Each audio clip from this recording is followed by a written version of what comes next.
नमूद करणार आहे. वरिष्ठांच्या कॉन्टॅक्टमध्ये होतो आम्ही कळवतो तुम्हाला सगळ्या गोष्टी. तर ठाण्यामध्ये महापौरपदी शर्मिला पिंपळोलकर यांची बिनविरोध निवड झाली आहे. तर उपमहापौरपदी कृष्णा पाटील यांची बिनविरोध निवड झाली आहे. ठाणे महानगरपालिकेमध्ये महायुती 100 पार पोहोचली आहे. महायुतीच्या नगरसेवकांनी जोरदार जल्लोष केला. आमदार संजय केळकर, आमदार निरंजन डावखरे यांनी महापौर आणि उपमहापौरांचं स्वागत केलं.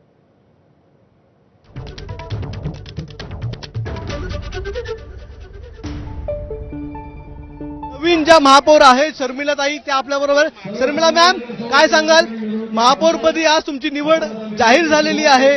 बिनविरोध तुम्ही जाहीर झाला. बिनविरोध जाहीर काय वाटतंय? काय भावना आहेत आज? सर्वांना माझा नमस्कार. आज खरं तर कोपरीतून जे खरं जनतेचं प्रेम आहे, कोपरीकरांचं प्रेम आहे. ठाणे शहरातून आपल्याला महापौर पद मिळाले आहे.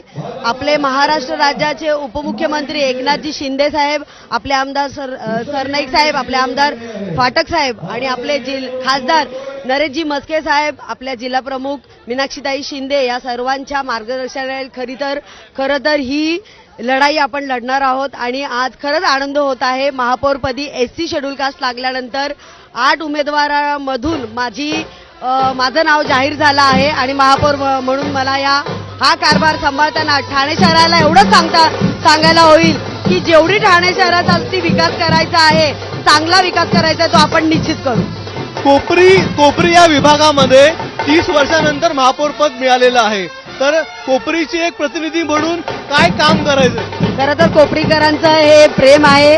17 मध्ये जेव्हा पहिल्यांदा निवडून आले, त्याच्यानंतर 2026 मध्ये पुन्हा साहेबांच्या आशीर्वादाने उमेदवारी मिळाली आणि पुन्हा एकदा बहुमताने जिंकून आली.